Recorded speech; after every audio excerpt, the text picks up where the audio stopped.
we have a few topics to choose from. One of them was to discuss Ralph Macchio's career. Done. We're done. Okay, but before you get started with that, let's do this. On my way here, I was like, we should look up the Webster's Dictionary definition of wingman. Right. And we should also look up the Urban Dictionary version of wingman. Let's do that right now, David Carr. And then look up Urban Dictionary? I'm looking up Webster. Okay, I'll look up Urban Dictionary. I still have Urban Dictionary on my phone? I don't. Do you have an app? There's an app. There's an Urban Dictionary. Do you know that there is a word in the Urban Dictionary called hasbian? Yeah. Hasbian is a girl who once was a lesbian but isn't anymore. So maybe a straight girl who perhaps dated a lesbian for a little bit. That's never happened. Sorry. Oh, definition of wingman for English language learners. A pilot or airplane that flies behind and outside the leader of a group of airplanes in order to provide support or protection. I mean, that's a pretty good definition of a wingman. Yep, I Offer forgot support, about that. protection. Look up the definition in Urban Dictionary of wingman.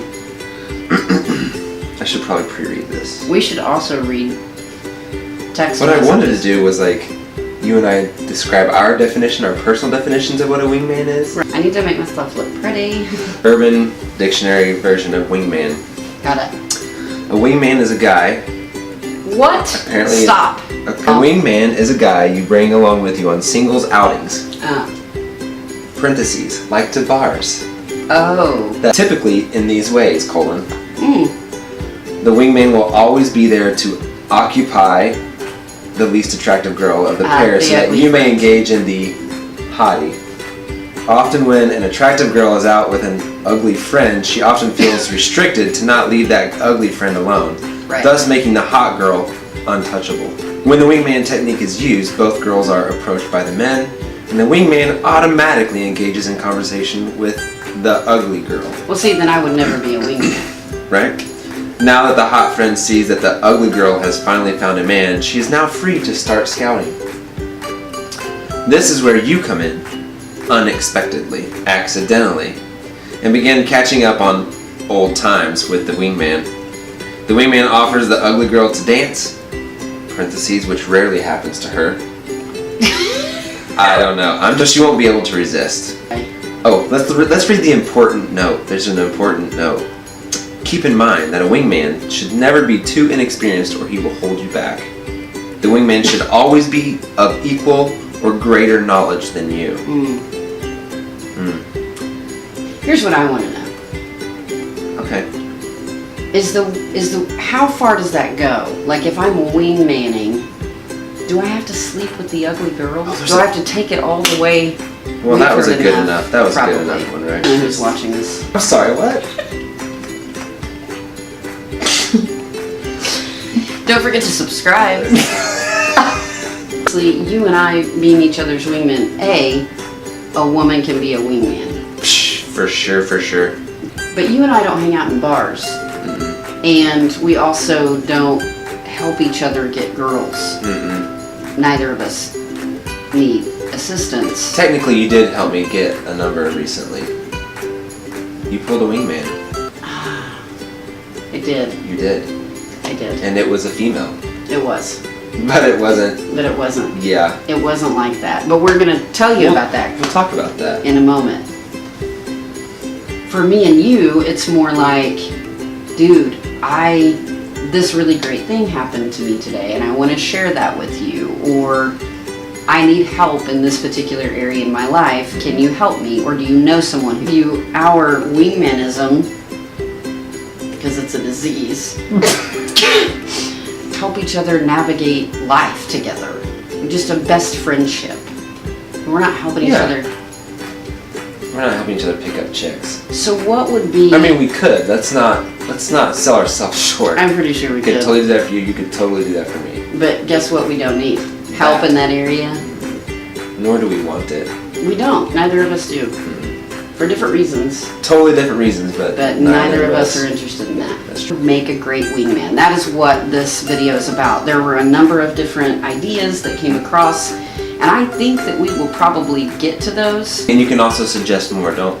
Yeah, in the please comments. do. Yeah. Whatever. We'll just keep doing them. Making a good wingman means what to you? Like, what are some characteristics that come along with that? It means friendship, camaraderie. You have been able to, when there's been things that have needed to be said to me, you've been able to say, listen, dude, you need to hear this because I love you and it's important that you hear this. And I've done the same for you. Oh, a couple of times. Yes, absolutely. Even when it's not necessarily what the other person wants to hear. If I could describe a wingman, it would absolutely be, it would be almost ideal to what I would be looking for in a mate, really. Yeah. You know? Yeah, like a best Someone who's friendship. got your back no matter what. Yep. Someone who will be with you when you are unable to do it on your own. Someone who will stand by your side, even though it's painful to watch. Someone who, no matter what the circumstances, no matter how angry we get with each other, no matter what, they're there. Yeah. You know, they're there. That's what a wingman is to me. I would like to give an example of when you were a vast wingman to me. If you watch Mary Lou videos, which there is a second season around the corner, don't panic. You watched those. I can't wait for season 2. It's going to be so good. Oh my God, because I already know. much. There's so much that's happened. Yes, there's so much that happened. Something happened today that I'm like, that's how I'm taking that. I almost said it out loud and I had Yeah. to hold that back. That's Mary Lou stuff. Very secretive and all that kind of good stuff. So all It was those tough. It was Oh my tough to God. watch. Right. And I can't imagine. I mean, I'm a pretty, You're an open book. yeah, I mean, what I'm you an see open is what you get. And, Right. And to watch you kind of have to shut down and kind of be closed in, if you will, it was tough to watch. It was tough to watch for sure. thing that I make really stupid decisions sometimes. And one of the stupid decisions that I've made in recent history is getting way too tangled up in a relationship. I was living with, working with, and in a relationship with the same person. I suppose if I was a polygamist, I could have worked that out where there were 2 or 3 different people, but as it turns out, I'm not. You know, what's really cool is that rather than getting mad at me or frustrated with me, and maybe you did get frustrated with me, but I never felt that way, you were always just this consistent sounding board. So I never felt judged. I can look back on that situation and absolutely see where I do not want to repeat those patterns moving forward. Right. And you help me see those things. So I call David Carr some evening and I'm like, I'm having a meltdown. Not only was all that going on, but it was also not public knowledge that we were in a relationship, and I've been out since, I always say since Jesus was a carpenter, because it's just a long time. Because that was a long time ago. So I don't think he's in the business anymore. We'll have to ask John Naylor, Naylor Woodworks. So, Check him out. what?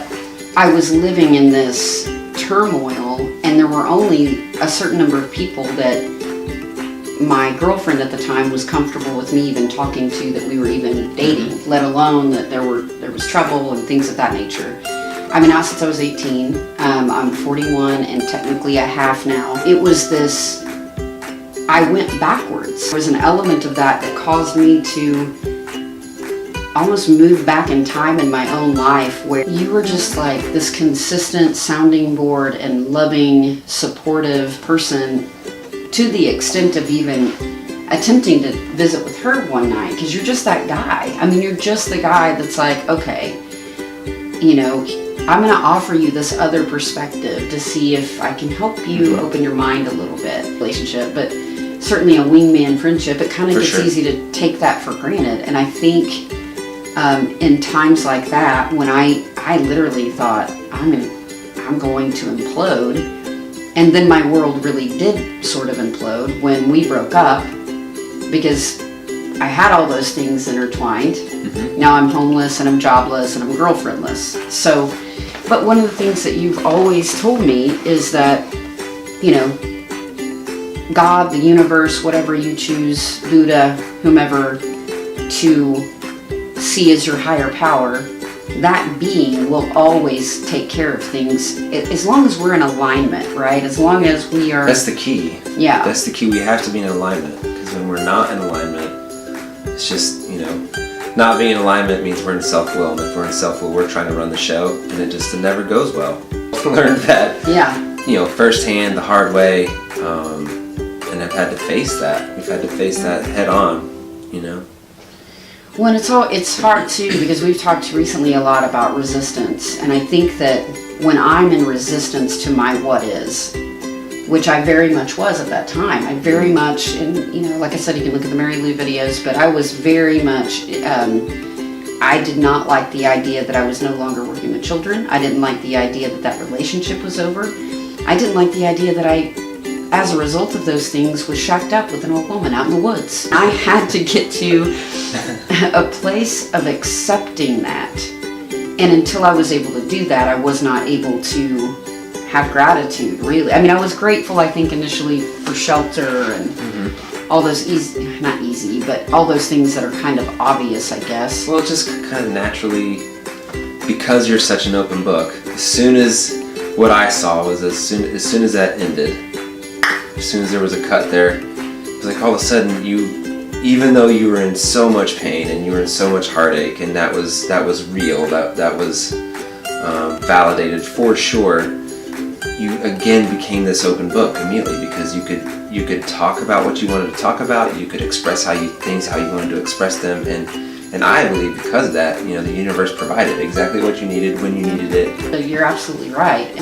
I've always been an open book, but in all the wrong ways. I've never really hidden who I am or what I think. I keep my mouth shut a little bit more today. I feel, but I have a history of having some pretty thick walls. And over the last few years of being close with you and you helping me to learn that it's okay, right? Like, I'm not going to catch on fire if I just cry when I'm sad.